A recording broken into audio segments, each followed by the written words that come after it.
What's good, YouTube? I am back with another reaction video, and we got Larry Bird as the coldest player in the NBA. Now, as you see as the title, I'm not gonna say the title because I keep it clean for one, and then y'all know I don't get too much into saying certain things because you don't know how saying certain things may make people feel. But anyway, man, it's all love over here, so let's get straight into this video, man. As you see, let's get straight into it, y'all. Let's get straight into this video. Considered one of the all-time greats of the NBA and one of the purest shooters the league has ever seen, Larry Bird's Hall of Fame career helped put the game of basketball on the map back in the 80s. Arguably a top 5 player of all time, Bird's legacy has impacted the game over the years and still has a profound influence on today's NBA. Everyone knows Larry Bird from his illustrious career on the court, but how exactly did he become one of the greatest players to ever put on a Celtics jersey?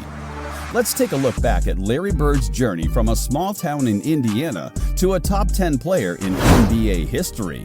And we'll get a chance to see exactly how Larry Bird continued his career long after retiring from the hardwood. You'll definitely want to stay until the end to see how Larry Bird became one of the fiercest competitors on the court and what he's doing now in the present day. He is one of the few to win the MVP 3 years in a row and was the first non-center to ever do it. Do you know who the first player was to accomplish this feat? Stick around and we'll announce it at the end of this video. Now, before coming into the NBA, he was a small-town basketball prodigy in the middle of the cornfields of Indiana. He grew up in a poor family, but success and fame soon followed as he continued to develop his skills on the court. But how does a small kid turn into one of the best players to ever play the game? Larry Joe Bird was born on December 7, 1956 in West Baden Springs, Indiana. His parents, Georgia and Claude, gave birth to 6 children, including Larry. Larry's father was a Korean War veteran and struggled to find employment when he returned back from the war. His mother worked 2 jobs to help keep the family afloat, including working as a cook in a restaurant. Bird's family faced struggles during all of his childhood, and they often had to take loans out of the local bank in order to cover for groceries. Larry began working in the 4th grade to help contribute towards his family. His family moved to French Lick, Indiana when he was a kid, a small town in the corn country that prides themselves on basketball. Going into high school, he was a local star on the hardwood. He grew to be 6'1" as a sophomore at Springs Valley High School, but sadly broke his ankle and missed most of the season. He came back his junior year growing to 6'3" and led his team to a winning 19-2 record, constantly drawing crowds larger than the town's population of 2,000. His senior year, he received major D1 offers, growing to 6'7", averaging 30.6 points and 20 rebounds a game that season. He committed to play for Bob Knight and the Indiana Hoosiers, but Bird shortly dropped his commitment and signed with Indiana State University the next year.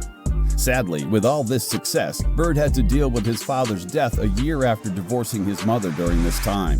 After attending a local community college his first year, he played 3 seasons for the Sycamores at Indiana State University. After his second year, he was drafted 6th overall by the Boston Celtics in 1978. The general manager at the time refused to pay him more than any other current player. So, Bird chose to stay for another season and led the team to an undefeated regular season. He ended up leading them all the way to the national championship to face Michigan State with Magic Johnson. He didn't know it at the time, but it was the beginning of one of the greatest rivalries in sports history. Although he ended his last collegiate career with a loss to the Spartans, he went on to pursue an NBA career the following year. Bird's agent had him re-enter the draft process the following year when Boston's rights expired, and negotiated the highest-paid rookie contract in history at the time, with a $3.25 million contract over the course of 5 years. The NBA even had a new rule implemented after all this, coined the Bird Collegiate Rule, that prevented organizations from selecting players that weren't ready to sign contracts. Bird started his NBA career during the 1979-1980 season and went on to win Rookie of the Year over Magic Johnson.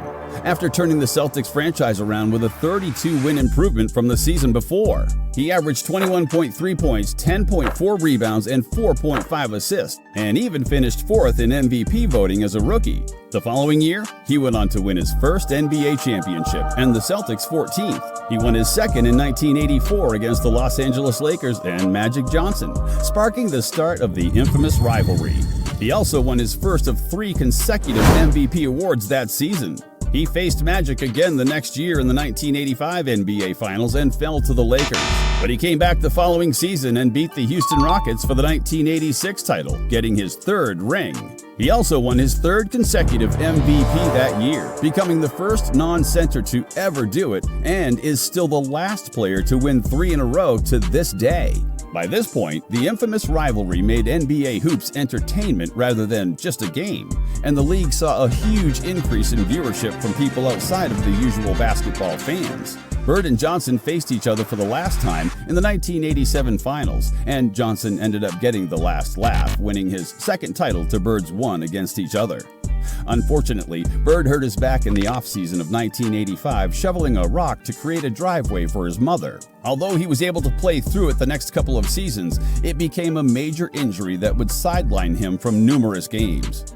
Bird continued to play through the injury until 1992 when he announced his retirement on August 18th. He finished a 12-time All-Star, 2-time Finals MVP, and a member of the famous Dream Team, winning an Olympic gold medal at the 1992 Olympics. Although he finished his career as a player, Bird was far from being done in the game of basketball. After retiring in 1992, Bird immediately moved to a front office position for the Celtics. In 1997, he decided to go a step further and became the head coach for the Indiana Pacers, despite never coaching a second in his life. His first season in 1998, he won Coach of the Year.